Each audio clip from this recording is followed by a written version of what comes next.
이낙연 국무총리와 황교안 전 국무총리가 여야의 차기 참용으로 주목받고 있다. 이 총리는 문재인 정부 초대 국무총리를 맡아 안정감 있는 국정 운영을 뒷받침한다는 평가를 받는다. 황 전 총리는 일단 자유한국당 당권 경쟁에 뛰어들며 대권 출발선에 섰다. 두 전 현직 총리가 2022년 대선 가도에 선두권을 형성하면서 역대 총리 출신들의 대통령 도전사도 관심을 모으고 있다. 초대 이승만부터 19대 문재인 대통령까지 역대 대한민국 대통령은 모두 12명이다. 이 중 국무총리를 지낸 인물은 10대 대통령 최규하가 유일하다.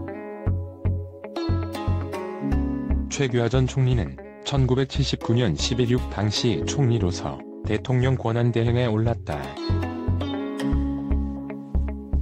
그해 12월 6일 대통령에 취임한 이후 8개월 동안 대통령직을 수행했다.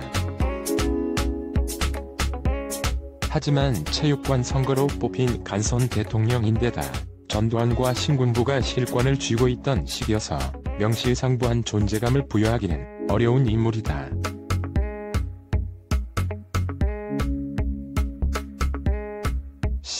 경향신문 역대 총리 중 대통령직에 가장 가까이 다가갔던 인물은 이회창 전 총리다. 이 전 총리는 김영삼 정부 때인 1993년 12월부터 1994년 4월까지 불과 125일 정도만 재임했다. 하지만 대쪽 총리 이미지를 강렬하게 남긴 뒤 1996년 15대 총선에서 여당인 신한국당의 러브콜을 받고 선대위원장이자 전국구 1번으로 정계에 입문했다. 신한국당 구령 중 하나였던 그는 1997년 3월 노동법 날치기에 대한 책임을 지고 사퇴한 이홍구 대표를 이어 신한국당 대표로 지명됐고,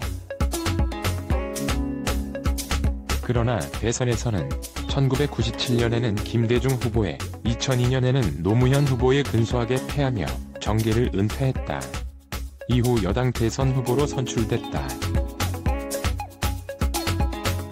2007년 세 번째 대선 도전에 나섰지만 3위에 그쳤다. 김영삼 전 대통령과 잦은 충돌 끝에 사실상 경질됐지만 오히려 대쪽 총리라는 강한 이미지는 대선 주자로 도약하는 데 밑바탕이 됐다. 김영삼 정부 마지막 총리 1997.3에서 1998.3에 이어 노무현 정부 초대 총리로 발탁된 고건 전 총리도 빼놓을 수 없다. 고 전 총리는 민선 서울시장 1998에서 2002 경력에다 노무현 대통령이 국회에 탄핵 소추안 의결로 직무정지 상태일 때 대통령 권한대행을 지냈다. 두 차례 총리 역임, 민선 서울시장의 대통령 권한대행까지 이력으로만 보면 이회창 전 총리보다 대통령직에 더 가까웠다는 평가가 나올 법도 하다. 대행 시절 안정적인 국정운영 등으로 호평받으며 한때 여권의 유력 주자로 떠올랐지만 총리 퇴임 이후 노 대통령과의 대립, 여당 지지율 답보 등 여러 상황이 얽히면서 스스로 대선 출마를 포기했다. 노무현 정부의 한명수, 이해찬 총리도 2007년 대선 경선에 뛰어들었지만 열린우리당 의장과 통일부 장관 출신의 정동영 후보에게 밀렸다. 이명박 정부 당시 정운찬 총리도 서울대 총장 출신, 중도 포지셔닝으로 여야의 러브콜을 받았다. 이 전 대통령이 박근혜 전 대통령 견제를 위해 총리로 임명했지만 세종시 수정안 폐기와 함께 완패했다. 경향신문 대한민국 총리는 대통령 다음이라는 의미의 1인지하 만인지상이라는 위상과 함께 방탄총리, 대독총리라는 오명도 동시에 받아왔다. 총리 이력이 정치적 자산이 되기도 하지만 강력한 대통령제 국가에서 애매한 위상에 그치기도 한다. 총리라는 정치적 무게의 명암이다. 이회창 전 총리는 대쪽 이미지를 당을 장악하는 리더십으로 확대 발전시켰다. 두 차례 대선 후보로 선출될 수 있는 요인이기도 했다. 그러나 고건 전 총리는 애매한 노선, 권력의지 부재로 결국 중도 포기에 그쳤다. 70년이 넘은 대한민국 헌정사에서 총리 출신 직선 대통령이 단 한 명도 없었다는 것은 대통령과 총리의 정치적 차이가 크다는 것을 의미한다. 대통령이 국회의 동의를 얻어 임명하는 총리직은 주어지는 자리지만 대통령은 권력의지의 산물이자 정치적 쟁취의 결과물이다. 이낙연 총리나 황교안 전 총리는 어떤 길을 걷게 될 것인가? 과거를 답습하든 새 길을 열든 총리 이력 자체가 대선 지름길이 되긴 어렵다는 것이다.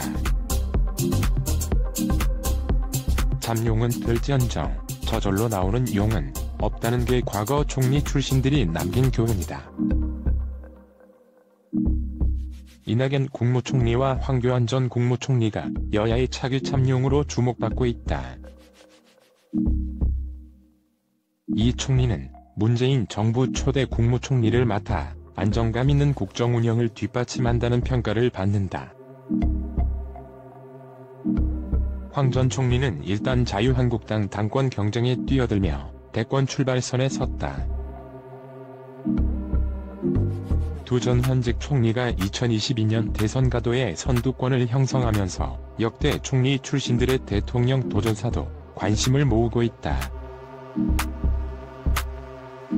초대 이승만부터 19대 문재인 대통령까지 역대 대한민국 대통령은 모두 12명이다. 이 중 국무총리를 지낸 인물은 10대 대통령 최규하가 유일하다.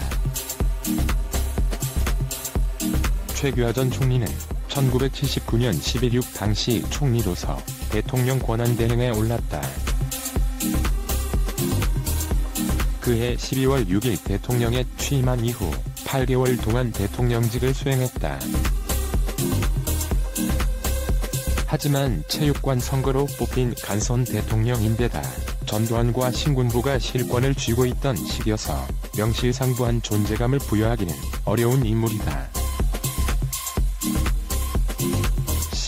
경향신문 역대 총리 중 대통령직에 가장 가까이 다가갔던 인물은 이회창 전 총리다. 이 전 총리는 김영삼 정부 때인 1993년 12월부터 1994년 4월까지 불과 125일 정도만 재임했다. 하지만 대쪽 총리 이미지를 강렬하게 남긴 뒤 1996년 15대 총선에서 여당인 신한국당의 러브콜을 받고 선대위원장이자 전국구 1번으로 정계에 입문했다. 신한국당 구룡 중 하나였던 그는 1997년 3월 노동법 날치기에 대한 책임을 지고 사퇴한 이홍구 대표를 이어 신한국당 대표로 지명됐고, 그러나 대선에서는 1997년에는 김대중 후보에 2002년에는 노무현 후보에 근소하게 패하며 정계를 은퇴했다. 이후 여당 대선 후보로 선출됐다.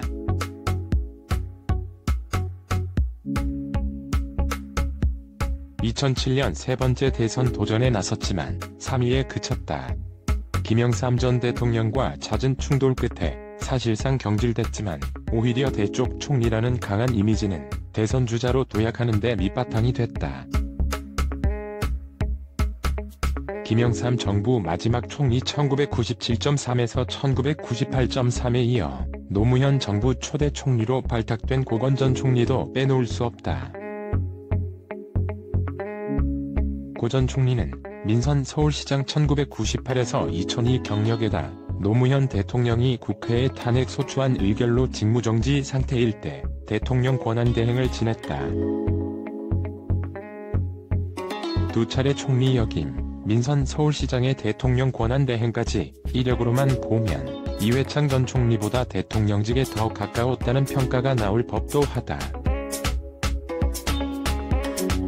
재행 시절 안정적인 국정 운영 등으로 호평받으며 한때 여권의 유력 주자로 떠올랐지만 총리 퇴임 이후 노 대통령과의 대립, 여당 지지율 답보 등 여러 상황이 얽히면서 스스로 대선 출마를 포기했다. 노무현 정부의 한명숙, 이해찬 총리도 2007년 대선 경선에 뛰어들었지만 열린우리당 의장과 통일부 장관 출신의 정동영 후보에게 밀렸다.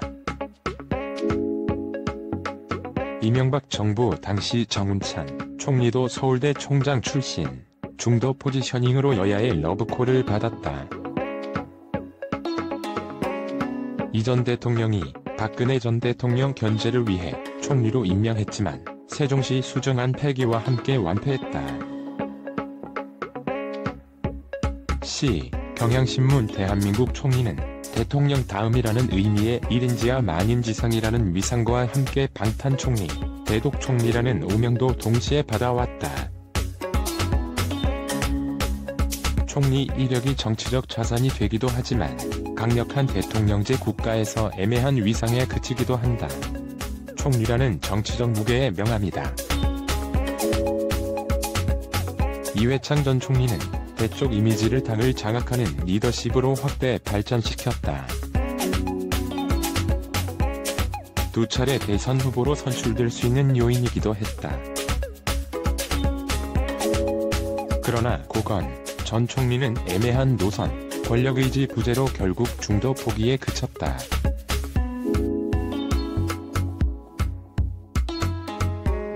(70년이) 넘은 대한민국 헌정사에서 총리 출신 직선 대통령이 단 한 명도 없었다는 것은 대통령과 총리의 정치적 차이가 크다는 것을 의미한다. 대통령이 국회의 동의를 얻어 임명하는 총리직은 주어지는 자리지만 대통령은 권력의지의 산물이자 정치적 쟁취의 결과물이다. 이낙연 총리나 황교안 전 총리는 어떤 길을 걷게 될 것인가? 과거를 답습하든 새 길을 열든 총리 이력 자체가 대선 지름길이 되긴 어렵다는 것이다. 잠용은 될지언정 저절로 나오는 용은 없다는 게 과거 총리 출신들이 남긴 교훈이다.